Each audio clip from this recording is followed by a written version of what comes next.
So hello everyone, welcome to JKSSB master class. तो आज का हमारा टॉपिक है इन्वायरमेंटल इम्पैक्ट असेसमेंट। इसके टॉप पीवाईक्यूज हम करने वाले हैं, टॉप एमसीक्यूज। तो यहाँ से आपको थोड़ा आइडिया हो जाएगा कि जेकेएसएसबी आपके एग्जाम में कैसे क्वेश्चंस पूछ सकता है। तो सबसे पहला क्वेश्चन रहेगा, consider the following statements. EIA serves as an intrinsic link between economic growth and environmental protection. EIA is a preventive tool. EIA is embedded in Principle 17 of Rio Declaration. Which of the statements given above is correct? One only, one and two, one, two and three, none of the above. Pause the video, try to answer the question. Okay. So the right option would be option number C. That is, all the statements are correct. EIA is basically environmental impact assessment. आपको पता है कि जो भी project होता है, जो भी प्रपोज्ड प्रोजेक्ट होता है, वो इन्वायरमेंट पर कौन से इम्पैक्ट्स क्रिएट करेगा, इन्वायरमेंट पर कौन से इम्पैक्ट्स वो डालने वाला है, उनको असेस करने का नाम हम देते हैं किसको? Environmental impact assessment. ठीक है। तो जब हम कहते हैं कि it is an intrinsic link between economic growth and environmental production, इसका मतलब यह है कि जैसे फॉर एग्जांपल हमने कोई फैक्ट्री सेटअप की, ठीक है, इसके कुछ कॉन्सिक्वेंसेस होंगे, बैड इम्पैक्ट्स होंगे इन्वायरमेंट पे। फॉर एग्जांपल हमें किसी जगह जंगल काटना पड़ा फैक्ट्री सेटअप करने के लिए, तो डिफॉरेस्टेशन करनी पड़ी, ठीक है। लेकिन इकोनॉमिक ग्रोथ के लिए यहाँ पर फैक्ट्री सेटअप करना इज़ इम्पॉर्टेंट। सो अब हम इस चीज़ को, जो इकोनॉमिक ग्रोथ है, इकोनॉमिक ग्रोथ और इन्वायरमेंटल प्रोडक्शन, इन दोनों को बैलेंस करने के लिए हम EIA करते हैं। EIA क्या मतलब? हम इस फैक्ट्री को सेटअप करने से पहले ही इसके क्या इम्पैक्ट्स होंगे इन्वायरमेंट पर, उसको एसेस करते हैं, ठीक है। और उन इम्पैक्ट को मिटिगेट करने के लिए कुछ मिटिगेटिंग हम स्टेप्स लेते हैं, उनको पहले ही कम करने के लिए, ठीक है। इसको बोलते हैं EIA, इन्वायरमेंटल इम्पैक्ट असेसमेंट। सब कुछ मैं लेक्चर में पढ़ा चुका हूँ। If you haven't gone through that lecture, I would highly recommend to go through that lecture before after watching this video. Okay. EIA is a preventive tool. ये एक preventive tool है, बिल्कुल सही रहेगा। ये हम पहले ही करते हैं डिजास्टर को प्रिवेंट करने में, यानी जो इन्वायरमेंटल इम्पैक्ट्स होंगे, बैड इम्पैक्ट्स किसी भी प्रोजेक्ट के, उनको प्रिवेंट करने के लिए हम EIA यूज़ करते हैं। So it is a preventive tool. EIA is embedded in principle 17 of Rio declaration. जो अर्थ समिट हुई थी, उसका प्रिंसिपल 17 जो है वो भी एम्फसाइज करता है ऑन इन्वायरमेंटल इम्पैक्ट असेसमेंट, कि कोई भी प्रोजेक्ट हो उसका पहले EIA कराओ, यानी इन्वायरमेंटल क्लियरेंस उसकी लाओ from relevant authorities before making that project. तो ये कहाँ पे है? In principle 17 of Rio declaration. Okay. Moving to the next question. यहाँ पर मैंने कुछ लिखा है कि 1969 जो बेसिकली था, पहली बार जो कॉन्सेप्ट ऑफ EIA है वो आया है 1969 में USA में। ये आप याद रख लेना। USA ने एक एक्ट लाया, नेशनल इन्वायरमेंटल पॉलिसी एक्ट। तो सबसे पहले वर्ल्ड में 1969 में EIA का कॉन्सेप्ट आया। Moving to the next question, the EIA notification in India under the Environmental Protection Act 1986 was first issued in। जो 1986 के अंडर एक EIA नोटिफिकेशन आई थी इंडिया में अंडर इन्वायरमेंटल प्रोटेक्शन एक्ट, वो कब आई थी? 1994, 2006, 2020, 1978। Pause the video, try to answer the question. Okay. The right option would be option number A, that is 1994। तो 19 ये जो इन्वायरमेंटल प्रोटेक्शन एक्ट है 1986 का, आपको याद रखना है, जो भी इन्वायरमेंट के रिलेटेड पॉलिसीज़ हैं, जो भी पॉलिसीज़ हैं, जो भी एक्ट्स हैं इन्वायरमेंट प्रोटेक्शन के रिलेटेड, वो सारे के सारे जो हैं इसी के अंडर बनते हैं, ठीक है। यही बेसिकली सेंटर को एम्पावर करता है कि इसी के थ्रू सेंटर जो है वो फ्रेम कर सकता है डिफरेंट पॉलिसीज़ और डिफरेंट एक्ट्स ला सकता है टू प्रोटेक्ट द एनवायरनमेंट, ठीक है। यही बेसिकली इसी अम्ब्रेला का अंडर जो है सारी चीज़ें आती हैं। तो इन्वायरमेंटल इम्पैक्ट असेसमेंट भी इन्वायरमेंट के रिलेटेड है, तो ये भी इन्वायरमेंटल एक्ट 1986 के अंडर ही आएगा। तो इसके अंडर जो है बहुत सारी नोटिफिकेशन आई। सबसे पहले 1994 जो है इसकी नोटिफिकेशन आती है। इसमें क्या हुआ, मैं थोड़े आपको हाईलाइट्स बता देता हूँ, क्योंकि ये हमने थॉरोली जो है एक एक पॉइंट हमने लेक्चर में डिस्कस किया हुआ है। यहाँ पर थोड़ा थॉरोली आपका रिवीजन हो जाएगा, ठीक। 1994 में क्या हुआ, इंडिया में EIA को मैंडेटरी किया गया टू सर्टेन स्पेसिफिक प्रोजेक्ट्स के लिए EIA को मैंडेटरी किया गया, ठीक है। 2006 जो है ये यहाँ पर नोटिफिकेशन आई, ये 1994 की एक मॉडिफाइड वर्जन थी। इसमें EIA ड्राफ्ट जो है 1994 वाला उसको मॉडिफाई किया गया। उसमें क्या मॉडिफिकेशन की गई? डिसेंट्रलाइजेशन की गई। मतलब जो इन्वायरमेंटल क्लियरेंस देने का जो परमिशन बेसिकली सिर्फ सेंटर को था, उसको थोड़ा स्टेट को भी पावर्स दी गई कि आप भी इन्वायरमेंटल क्लियरेंस दे सकते हो प्रोजेक्ट्स की। उसमें फिर कैटेगरीज बना दी गई, जैसे फॉर एग्जांपल कैटेगरी A जो है इनको सिर्फ सेंटर क्लियरेंस दे सकता है, और जो कैटेगरी B है इनकी क्लियरेंस के लिए जो स्टेट स्टेट में डिफरेंट एजेंसीज हैं वो इनकी एनवायरमेंटल क्लियरेंस दे सकती हैं। इसको डिसेंट्रलाइज किया गया। 22 में बेसिकली इसका एक और प्रपोजल आया था, एक मॉडिफाइड ड्राफ्ट आया था 2006 का, बट इसको अभी इम्प्लीमेंट नहीं किया गया क्योंकि इसको बहुत सारा क्रिटिसिज्म झेलना पड़ा है। ये थोड़ा बहुत इंडस्ट्रियल फ्रेंडली था, जो इंडस्ट्रियल फ्रेंडली था ये, और इन्वायरमेंटल फ्रेंडली नहीं था ये वाला ड्राफ्ट। तो इसमें सर्टन ऐसे पॉलिसीज थे जो कि इंडस्ट्रियलिस्ट्स को ही फेवर करते थे, ठीक है। तो उसके बाद 1978 के लिए आपको एक चीज़ याद रखनी है कि EIA सबसे पहले इंट्रोड्यूस हुआ इंडिया में रिवर वैली प्रोजेक्ट्स के लिए, जैसे फॉर एग्जांपल डैम्स होते हैं, ठीक है, जो डैम्स होते हैं या इरिगेशन प्रोजेक्ट्स जो भी होते हैं, उनके लिए सबसे पहले EIA की बात की गई 1978 में बाय प्लानिंग कमीशन। ये आप याद रख लेना। Moving next, which of the following statements is regarding EIA is correct? Identify and evaluate the potential environmental impacts of a proposed project is the primary purpose of EIA. Environmental Protection Act 1986 is the key legal instrument for EIA in India. Both A and B, none of the above. So pause the video, try to answer the question. देखो, सबसे पहले EIA के बारे में आपको बताया गया है कि जो भी EIA के बारे में सबसे पहली चीज़ आपको बता रहे हैं कि जो भी इन्वायरमेंटल इम्पैक्ट्स होंगे उस प्रोजेक्ट के, उनको आइडेंटिफाई और इवैल्यूएट करने का काम EIA करता है। बिल्कुल सही रहेगा। इन्वायरमेंटल प्रोटेक्शन एक्ट 1986 की जो है यही की लीगल इंस्ट्रूमेंट है EIA के लिए इंडिया में, मैंने आपको बताया।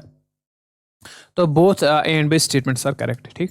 इसके अलावा आपको क्या याद रखना है, इन्वायरमेंटल प्रोटेक्शन एक्ट 1986 की जो है यही रेगुलेटिंग लॉ जो है फॉर EIA इन इंडिया यही है, ठीक है, जैसे मैंने बोल दिया।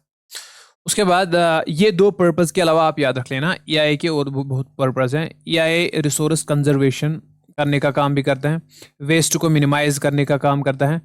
EIA का पर्पज़ होता है बाई प्रोडक्ट्स को रिकवर करना थ्रू रिसाइकलिंग, इक्विपमेंट को एफिशिएंटली यूज़ करना, ठीक है, सस्टेनेबल डेवलपमेंट। ये एक एक पॉइंट मैंने डिटेल्ड तरीके से अच्छे से एक्सप्लेन किया है अपने लेक्चर में। You can watch that lecture as well, ठीक है। The first step in the EIA process is, ये आपके लिए इंपॉर्टेंट हो जाता है। EIA प्रोसेस में जनरली 8 स्टेप्स होते हैं, तो आपको पूछना है फर्स्ट स्टेप क्या है, ठीक है। Pause the video, try to answer the question. I hope you answered the question. Scoping, screening, impact analysis, public hearing. So the first step is screening, ठीक है। Screening is the first step. यहाँ पर आप देख सकते हो सबसे पहले screening होती है, उसके बाद scoping, उसके बाद impact analysis, mitigation and impact management, EIA report, review, उसके बाद decision making, ठीक है। ये 8 steps हैं जो follow किए जाते हैं EIA process में, ठीक। Right option would B screening. तो इन जनरल EIA प्रोसेस में 8 स्टेप्स होते हैं, जैसे मैंने बोल दिया। तो थॉरोली अगेन ये हमने डिस्कस किए हैं, एक एक स्टेप को मैंने एक्सप्लेन किया है उस लेक्चर में। अकॉर्डिंग टू 2006 जो वहाँ पर हमने देखा 1994 की मॉडिफिकेशन हुई थी, 2006 आया था ड्राफ्ट। इस 2006 EIA ड्राफ्ट में बताया गया कि इंडिया में खाली 4 स्टेप्स फॉलो किए जाएंगे in the process of EIA: screening, scoping, public consultation and appraisal, ठीक है। और जनरली अगर आप किताबों में देखोगे तो 8 स्टेप्स हैं, लेकिन 2006 EIA ड्राफ्ट में बताया गया कि we will do EIA in India by following these 4 steps: screening, scoping, public consultation and appraisal, ठीक है। तो consider the following statement. Screening criteria based on, चलो यहाँ पर मैं बता ही देता हूँ आपको थोड़ा बहुत कि स्क्रीनिंग जो है, स्क्रीनिंग क्या होती है। जो प्रोजेक्ट प्रपोज होता है, जो प्रोजेक्ट प्रपोज होता है कि उसको देखा जाता है कि क्या ये प्रोजेक्ट एलिजिबल है, क्या इसका EIA करवाना है कि नहीं है, ठीक है। इसकी एलिजिबिलिटी देखी जाती है कि क्या इसको नीड है EIA करवाने की कि नहीं है। इस स्टेप को हम बोलते हैं स्क्रीनिंग। सबसे पहला स्टेप यही होता है किसी भी प्रोजेक्ट का, ठीक। इसको EIA करने की जरूरत है कि नहीं है, ये सबसे पहला स्टेप है, ठीक। Consider the following statements. Screening criteria based on type and location of A development. अब ये स्क्रीनिंग जो की जाती है ये किस बेसिस पे की जाती है, ठीक। Screening is applicable only to category B projects. Scoping identifies the key environmental issues to be studied. B2 category is exempted from EIA. तो आपसे just pause the video, try to answer the question, ठीक है। So the right option would be option number C, all of the above. All the statements are correct. जो screening होती है basically जिसमें देखा जाता है कि इस प्रोजेक्ट का EIA करना है कि नहीं है, तो इस किस बेस पर देखा जाता है, वो प्रोजेक्ट किस टाइप का है, उस प्रोजेक्ट की लोकेशन क्या है, ठीक है। स्क्रीनिंग एप्लीकेबल, स्क्रीनिंग खाली जो कैटेगरीज मैंने आपको बताई थी उस लेक्चर में, जो कैटेगरी बी है खाली स्क्रीनिंग एप्लीकेबल है तो कैटेगरी बी। क्यों? जो कैटेगरी ए वाले हैं, कैटेगरी ए में जो प्रोजेक्ट आते थे सेंटर वाले प्रोजेक्ट हैं, बाय डिफ़ॉल्ट इनकी EIA करवानी ही करवानी है, इन्वायरमेंटल क्लियरेंस लेनी ही लेनी है। तो जो कैटेगरी बी वाले हैं इनको फिर देखा जाता है कि क्या इनकी EIA करनी है कि नहीं है, तो स्क्रीनिंग खाली बी की जाती है, क्योंकि ये बाय डिफ़ॉल्ट इनको जो है बाय डिफ़ॉल्ट EIA करवाना होता है। ठीक। Scoping identifies the key environmental issues to be studied. Basically ये भी करेक्ट स्टेटमेंट है। दूसरा स्टेप है स्कोपिंग। स्कोपिंग में क्या देखा जाता है कि ये जो कोई प्रोजेक्ट प्रपोज हुआ उससे क्या इन्वायरमेंटल इशू जो है खड़े हो सकते हैं, उनको स्टडी किया जाता है, उसको बोलते हैं स्कोपिंग। ये दूसरा स्टेप रहता है। ठीक। B2 कैटेगरी जो है, बेसिकली हमारे पास 3 कैटेगरीज होते हैं, जो BA, B1 और B2। जो B2 कैटेगरी है it is exempted from EIA, इसको EIA करने की ज़रूरत नहीं होती है। ठीक। यहाँ पर मैंने बोला है कि स्क्रीनिंग इसमें देखा जाता है कि EIA रिक्वायर्ड है कि नहीं है। कैटेगरी ए में बिग प्रोजेक्ट्स आते हैं जिनको नेशनल लेवल क्लियरेंस मिलती है सेंट्रल लेवल पे। कैटेगरी बी में इनको स्टेट लेवल क्लियरेंस मिलती है। फिर बी के 2 टाइप्स आते हैं, B1 और B2। B1 ऐसे जिनको फुली EIA करवाने की ज़रूरत होती है, और B2 वो वाले प्रोजेक्ट्स हैं जो एग्जेम्प्टेड हैं फ्रॉम EIA, जिनको EIA करने की ज़रूरत नहीं है। ठीक। Next question, which of the following statements regarding EIA is correct? Pause the video again, try to answer the question. पहला statement, ministry of environment, forest and climate change, इनके under एक एजेंसी आती है, that is impact assessment agency. It is responsible for national level clearance of projects, ये सही रहेगा। State environmental impact assessment authority is responsible for state level clearance, बिल्कुल सही। Expert appraisal committee and state expert appraisal committee is responsible for technical evaluation, बिल्कुल सही। 4 मैंने आपको वहाँ पर कमिटीज़ पढ़ाई थी उस लेक्चर में, अगर आपको याद होगा। तो सबसे पहले जो ministry of environment, forest and climate change के अंडर क्या आती है, इम्पैक्ट असेसमेंट एजेंसी। जो भी नेशनल लेवल के प्रोजेक्ट्स होते हैं उनको क्लियर कौन करवाता है, उनको इन्वायरमेंटल क्लियरेंस देता है, यही impact assessment agency. State environment impact agency का काम क्या होता है, स्टेट लेवल पे जो कैटेगरी बी में प्रोजेक्ट्स आते हैं उनको क्लियर करवाना। ठीक। अच्छा, इसके अलावा 2 और कमिटीज़ हमने देखी थी, expert appraisal committee and state expert appraisal committee. इनका क्या काम होता है, ये जो ये सेंट्रल लेवल पे जो प्रोजेक्ट्स होते हैं उनकी टेक्निकल इवैल्यूएशन कराएगा। ये वाला जो है, जो स्टेट लेवल के प्रोजेक्ट्स हैं उनकी टेक्निकल इवैल्यूएशन का काम, टेक्निकल एस्पेक्ट्स को इवैल्यूएट करेगा state expert appraisal committee. Okay, so all of this above statements are correct. Next question, the process of public consultation for an EIA includes which of the following components? जो public consultation की जाती है, अब ये क्या है, पहले आप आंसर कीजिए क्वेश्चन का, फिर हम थोड़ा इसमें एक्सप्लेनेशन देखेंगे। ठीक। आई hope you answer the question. Only a public hearing at a site, only seeking written responses from the public, both public hearing and written responses, and online referendum।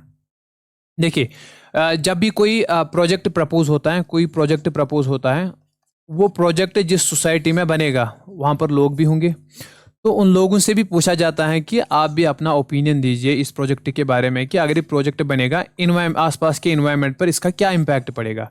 Air pollution होगा, water pollution होगा, या इसकी वजह से global warming हो सकती है, या कौन से पॉसिबल इफ़ेक्ट्स हैं जो इस प्रोजेक्ट से पड़ सकते हैं, ये इनका भी ओपिनियन कंसिडर किया जाता है पब्लिक का, उसको बोलते हैं पब्लिक कंसल्टेशन। ठीक। ये भी पार्ट है EIA का, पढ़ चुके हैं हम। तो इसमें आपसे कह रहा है कि पब्लिक कंसल्टेशन जो की जाती है इस प्रोसेस ऑफ EIA में, वो उसमें क्या क्या होता है, only public hearing, only seeking written response from the public hearing और रिटन रेस्पॉन्स। इसमें दोनों चीज़ें होती हैं, एक तो पब्लिक हियरिंग्स होती हैं। ठीक है, पब्लिक हियरिंग्स का क्या मतलब है, देखो option C would be the right answer. Public hearing means एक मीटिंग की सेट की जाती है लोगों के साथ, उनके ओपिनियन सुने जाते हैं इस प्रोजेक्ट के बारे में। दूसरी चीज़, वो पब्लिक जो है, जो स्टेक होल्डर्स होते हैं एसोसिएटेड विद दैट प्रोजेक्ट, वो अपना जो है रिटन में भी सबमिट कर सकते हैं अपने रेस्पॉन्सेस, अपना फीडबैक। तो ये दोनों जो है, ये दोनों चीज़ें इसमें कंसिडर की जाती हैं। ठीक है, ये दोनों प्रोविजन्स उसमें होते हैं पब्लिक हियरिंग में। विच of the following projects is typically exempted from the requirement of the public consultation, यानी ऐसा कौन सा प्रोजेक्ट है इसमें अगर वो बनेगा उसमें ये पब्लिक कंसल्टेशन वाला झंझट जो है वो नहीं है, ऐसे कौन सा है। large dam and irrigation projects, defense and strategic projects, large thermal power plants, building and construction of projects of area greater than 20,000 square kilometer. So pause the video and try to answer the question. The right option would be option number B, that is defense and strategic projects. जो defence projects होते हैं इनमें public को consult नहीं किया जाता है. Obviously इसमें पब्लिक ओपिनियन को कंसिडर नहीं किया जाएगा because it is for the security purpose. तो ये चीज़ यहाँ से एग्जेम्प्टेड है, ठीक है, डिफेंस वाली. विच of the following projects is typically exempted from EIA. इनमें से कौन से प्रोजेक्ट्स ऐसे हैं जो कम्प्लीटली एग्जेम्प्टेड हैं फ्रॉम EIA, यानी जिनका EIA ज़रूरी नहीं है, ठीक है. एक तो हमने देख लिया डिफेंस वाले प्रोजेक्ट्स. अब आपको यहाँ से बोलना है कि कौन सा प्रोजेक्ट एग्जेम्प्टेड है. Pause the video, try to answer the question. Offshore and onshore oil, gas and shale exploration, hydroelectric projects up to 25 megawatt, irrigation projects between 2000 and 10,000 hectare area. Basically आपने सही guess किया, option would be all of the above. ये हमने criteria lecture में पढ़ा है कि कौन से प्रोजेक्ट्स हैं जो एग्जेम्प्टेड हैं, ठीक है. तो इन सब के अलावा देखो, ऑफशोर और onshore oil, gas and shale एक सेडिमेंट्री रॉक होती हैं जिससे कि गैस एक्सट्रैक्ट किया जाता है, एक्सप्लोर किया जाता है. तो ये जो होते हैं ऑफशोर और ऑनशोर वाले, इनका अगर ये प्रोजेक्ट बनेंगे ये एग्जेम्प्टेड है, इनका EIA नहीं करना है. हाइड्रो इलेक्ट्रिक प्रोजेक्ट ऐसे जो 25 मेगावाट तक होंगे उनका भी EIA करने की नीड नहीं होती है क्योंकि छोटे होते हैं. इरिगेशन प्रोजेक्ट जो छोटे छोटे होते हैं 2000 to 10,000 हेक्टेयर एरिया तक, उनको भी क्या बोलते हैं EIA करने की नीड नहीं होती है. तो ऑल ऑफ द स्टेटमेंट्स. इसके अलावा हमने देखा था कि सीमेंट प्लांट जो होते हैं स्मॉल और मीडियम, ये भी एग्जेम्प्टेड है, इनको EIA नहीं करवाने की जरूरत है. Micro, small and medium enterprise जो होते हैं किस किस फील्ड में, dye, bulk drugs, synthetic rubbers, medium sizer plants, ये भी एग्जेम्प्टेड है.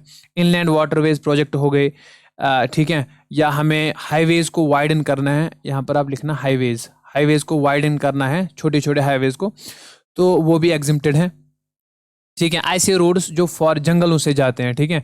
या हमें जो मेजर रिवर्स की ड्रेजिंग करनी होती है, सफाई करनी होती है रिवर बेड्स की, वो जो प्रोजेक्ट्स होते हैं उनमें भी EIA करने की ज़रूरत नहीं होती है. ऐसे थर्मल पावर प्लांट्स जिनकी कैपेसिटी 5 मेगावाट से कम हो, उनका EIA करना भी ज़रूरी नहीं है. ज़रूरी क्या है, ये एग्जेम्प्टेड है, ठीक है. The mitigation hierarchy in EIA prioritise action is in which order. मैंने आपको बताया कि EIA इन्वायरमेंटल इम्पैक्ट असेसमेंट जो है, इसमें हम जो भी प्रपोज्ड प्रोजेक्ट हैं इसके क्या इम्प्लीकेशन पड़ेंगे, इसकी क्या इम्पैक्ट्स पड़ेंगे इन्वायरमेंट पर, उनको हम असेस करते हैं, ठीक है. असेस करके हम पहले ही उनको प्रेडिक्ट करते हैं और उनको कम करने के लिए, उनकी इंटेंसिटी को कम करने के लिए हम मिटिगेशन मेजर्स लेते हैं, ठीक है. मिटिगेशन मेजर्स लेते हैं पहले ही, एडवांस में ही, ताकि वो उनका जो इम्पैक्ट हो वो पहले ही कम हो जाए, ठीक है. इन्वायरमेंटल इम्पैक्ट, तो उसको बोलते हैं मिटिगेशन टेक्निक्स होती हैं वो. लेकिन आपको मिटिगेशन हायरार्की पूछ रहे हैं कि पहले मिटिगेशन में क्या होता है, फिर क्या होता है, फिर हायरार्की क्या है. तो I hope you answer the question. तो right option would be option number C, okay, sorry option number B, avoid, reduce, rectify and compensate. इसका क्या मतलब है? सबसे पहले हम कोशिश करेंगे कि ये जो इम्पैक्ट है उस प्रोजेक्ट का वो हम अवॉइड ही करें, उसका जो नेगेटिव इम्पैक्ट है एनवायरनमेंट पे, हम कोशिश करेंगे वो बिल्कुल अवॉइड ही हो. अगर अवॉइड नहीं हुआ, हम कोशिश करेंगे पूरी की पूरी उसको रिड्यूस करने की, ठीक है. अगर रिडक्शन भी वहाँ पर पॉसिबल नहीं हुई, मतलब उसने क्या एनवायरनमेंट को इम्पैक्ट उसने किया, ठीक है, नेगेटिवली, फिर हम क्या करेंगे, रेक्टिफाई करने की कोशिश करेंगे, ठीक है. जितनी चीज़ खराब होगी उसको ठीक करने की कोशिश करेंगे. अगर वो भी पॉसिबल नहीं हुआ, मतलब पूरा का पूरा खराब हो गया, फॉर एग्जांपल एक एग्जांपल से समझते हैं. जैसे फॉर एग्जांपल हमें कोई प्रोजेक्ट प्रपोज हुआ, उसमें लगता है कि ये ग्लोबल वार्मिंग क्रिएट कर सकता है, मतलब ये CO2 यहाँ से ज़्यादा रिलीज हो सकता है, कोई फैक्ट्री हो गई, ठीक. तो सबसे पहले हम अवॉइड करने की कोशिश करेंगे, कुछ स्टेप्स लेंगे, ठीक. स्क्रबर्स वगैरह उनको लगाने की बात उनको सजेस्ट करेंगे. अगर वैसे भी नहीं हुआ तो उसको रिड्यूस करने की कोशिश करेंगे, ठीक. उनको बोलेंगे आप थोड़ी बहुत ऐसे मेजर्स ले लो कि CO2 जो है वो कम आप रिलीज हो जाए आपकी फैक्ट्री से, ठीक. अगर वो भी पॉसिबल नहीं हुआ तो रेक्टिफिकेशन टेक्निक्स लाएंगे कि जो गलती हुई है उसको उनको सुधारेंगे. अगर वो भी पॉसिबल नहीं हुआ, इन दैट केस हम कॉम्पनसेट करेंगे.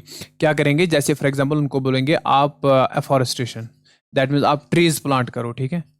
ट्रीज क्या करेंगे, CO2 को एब्जॉर्ब करेंगे, तो क्या हो, उससे ग्लोबल वार्मिंग रिड्यूस होगी। तो फिर लास्ट में हम कंपनसेटिंग मेजर्स ही लेते हैं, ठीक। तो right option would be option number B. Last question हमारा रहेगा, what is a contingency plan. Contingency plan क्या होता है related to EIA, environmental impact assessment. तो pause the video and try to answer the question. So, a set of guidelines ensuring that the developmental project will remain within boundaries, ये गलत है। A plan of actions to prevent an emergency and to be taken when emergencies occur. This is the right option. Why? Basically जो contingency plan होता है, contingency means future में कोई event होने वाला है, कोई इमरजेंसी अगर क्रिएट होगी, उसके लिए हम पहले ही एडवांस में ही उस फ्यूचर जो रिस्क्स होंगे उनको एसेस करेंगे पॉसिबल रिस्क जो होंगे उस प्रोजेक्ट के, उसको हम एडवांस में ही एसेस करके हम मेजर्स लेंगे कि अगर वो फॉर एग्जांपल कोई डिजास्टर है, फॉर एग्जांपल कोई फैक्ट्री है, ठीक है, कोई फैक्ट्री है, यहाँ पर ज़्यादा इस इलाके में ज़्यादा बाढ़ आने का खतरा है, फ्लड आने का खतरा है, ठीक। इनको पहले ही पता है कि ये नेचुरल डिजास्टर कभी भी आ सकता है, तो उनको ये पहले ही इसके लिए रेडी हो जाएंगे, एक कंटिजेंसी प्लान बनाएंगे, इसके लिए एक कंटिजेंसी प्लान बनाएंगे। तो इसको बोलते हैं कंटिजेंसी प्लान। इसमें क्या किया जाता है, इसमें lines of actions basically draw किए जाते हैं कि क्या अगर जब ये कंटिजेंसी हिट हो जाएगी, ये फ्लड आएगा, उस टाइम पे हम क्या करेंगे, कौन सी एक्शंस लेंगे, ठीक है, किसको रिस्पॉन्सिबिलिटी दी जाएगी उस टाइम पर, ठीक है, उसमें क्या फंक्शंस होंगे, ठीक है। तो ये सारी चीज़ें इसमें डिस्कस की जाती हैं कंटिजेंसी प्लान में, ताकि उस फ्लड से, उस कंटिजेंसी से उसका जो नेगेटिव इम्पैक्ट है उस फैक्ट्री पर वो कम से कम हो, इसलिए हम पहले ही कंटिजेंसी प्लान जो है वो बनाते हैं। आई होप आपको ये समझ में आया होगा।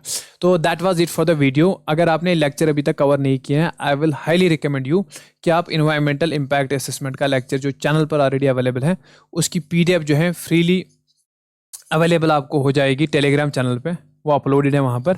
Make sure you join the Telegram channel, okay. कोई भी पर्सनल क्वेरी हो आप यहाँ पर कांटेक्ट कर सकते हो। So that was it for the video. अगर मैंने थोड़ा सा भी वैल्यू आपकी नॉलेज में ऐड किया है, do consider subscribing this YouTube channel. I wish you all the best for your exam. Thank you very much.